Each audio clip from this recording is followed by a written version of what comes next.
आखिर क्यों deputy CM का सरकार से मोह भंग हो गया? क्यों योगी के सबसे पावरफुल मंत्री सरकार से देना चाहते हैं इस्तीफा? क्यों सरकार की बजाय अब प्रदेश की सरकार बनने में दिखा रहे हैं दिलचस्पी? सरकार से हटकर संगठन में कौन सी मिलने जा रही है जिम्मेदारी? क्या यूपी के एक डिप्टी सीएम अब अपनी कुर्सी छोड़ने जा रहे हैं? उत्तर प्रदेश की सियासत में एक चर्चा जोर पकड़ने लगी है कि क्या योगी सरकार के डिप्टी सीएम अब सरकार से अलग होने जा रहे हैं? योगी सरकार के डिप्टी सीएम अब मंत्री पद से इस्तीफा देने जा रहे हैं। खबर तो यह भी है कि योगी सरकार के सबसे पावरफुल डिप्टी को अब संगठन में सरकार की कमान मिलने जा रही है।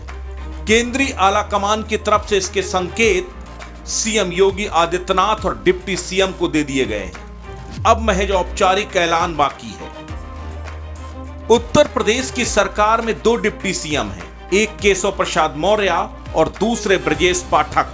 अब सवाल यह है कि आखिर कौन डिप्टी सीएम हैं जिन्हें उत्तर प्रदेश की संगठन के सबसे बड़े मुखिया की जिम्मेदारी यानी प्रदेश अध्यक्ष की कुर्सी मिलने जा रही है। तो हम आपको बताते हैं कि आखिर वो कौन डिप्टी सीएम है। 2017 में प्रदेश अध्यक्ष की जिम्मेदारी संभाल चुके केशव प्रसाद मौर्य एक बार फिर उत्तर प्रदेश बीजेपी के प्रदेश अध्यक्ष बन सकते हैं। जी हां, आपने बिल्कुल सही सुना। उत्तर प्रदेश की राजनीति में बीजेपी के सबसे बड़े ओबीसी चेहरे के तौर पर माने जाने वाले केशव प्रसाद मौर्य पर पार्टी एक बार फिर भरोसा जता सकती है। उत्तर प्रदेश में बीजेपी का अगला प्रदेश अध्यक्ष कौन होगा, इस बात को लेकर लगातार कयास लगाए जा रहे हैं। कोई ब्राह्मण वर्ग से प्रदेश अध्यक्ष के कयास लगा रहा है, तो कुछ समीकरणों के आधार पर अनुसूचित जाति, तो कुछ ओबीसी। लेकिन स्वतंत्र देव सिंह के प्रदेश अध्यक्ष का कार्यकाल पूरा होने के बाद आज उन्होंने अपना इस्तीफा केंद्रीय संगठन को भेज दिया। उसके बाद अब यह तय हो गया है कि जल्द ही नए प्रदेश अध्यक्ष के नाम का ऐलान होने जा रहा है। लेकिन प्रदेश अध्यक्ष कौन होगा, अभी इसको लेकर महज अटकलें ही हैं। लेकिन पार्टी के अंदर के सोर्सेस बता रहे हैं कि उत्तर प्रदेश के डिप्टी सीएम केशव प्रसाद मौर्य अब अगले प्रदेश अध्यक्ष हो सकते हैं।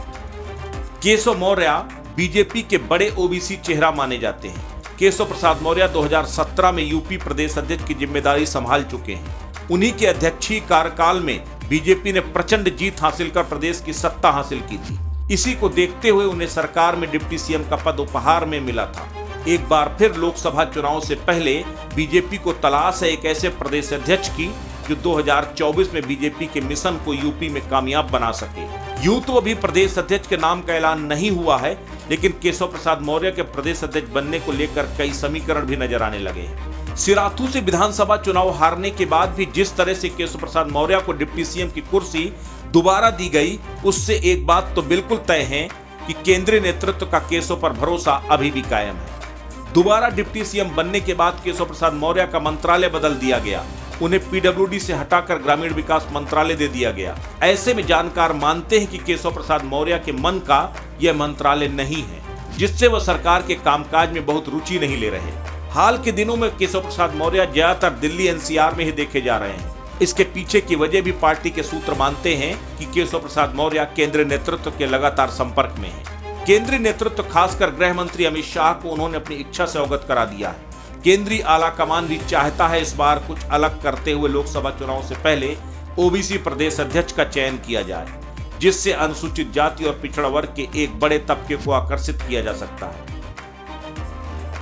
केशव प्रसाद मौर्य के प्रदेश अध्यक्ष बनने के बाद पार्टी को न सिर्फ एक मजबूत चेहरा मिल जाएगा, बल्कि 2014, 17, 19 और 22 में ओबीसी और अनुसूचित जाति के बड़े वोट बैंक को बीजेपी अपनी तरफ करने में कामयाब हुई थी, वो वोट बैंक बीजेपी दोबारा बनाए रखने में कामयाब हो सकती है। केशव प्रसाद मौर्य अखिलेश यादव की अदावत भी हर किसी को मालूम है। यही वजह है कि अखिलेश यादव को सबसे मजबूत टक्कर बीजेपी में अगर कोई दे सकता है तो वह केशव प्रसाद मौर्य ही है। उनकी संगठन में मजबूत पकड़ भी है और संगठन में उनका अपना आधार भी है। दूसरी सबसे अहम बात यह है कि सीएम योगी आदित्यनाथ के साथ उनकी अनबन की खबरें लगातार सुर्खियां बटोरती रहती हैं। ऐसे में डिप्टी सीएम केशव प्रसाद मौर्य, जो दिल्ली दरबार के बेहद करीबी माने जाते हैं, उनके संगठन में आ जाने से बीजेपी को संगठन में एक मजबूत आधार मिल जाएगा और सरकार के अंदर की रार भी खत्म हो जाएगी। ऐसे में यह लगभग तय है कि केशव अगले प्रदेश अध्यक्ष बन सकते हैं। लेकिन हम सबको ये भी याद रखना होगा कि ये बीजेपी है, हमेशा अप्रत्याशित परिणामों के लिए जानी जाती है। ऐसे में जब तक कि अध्यक्ष के नाम का ऐलान न हो जाए तब तक दावे के साथ कह पाना मुश्किल है कि कौन अध्यक्ष की कुर्सी पर बैठने जा रहा है। लेकिन फिलहाल समीकरण और सूत्र केशव प्रसाद की तरफ इशारा कर रहे हैं। असत्य न्यूज के लिए ब्यूरो रिपोर्ट।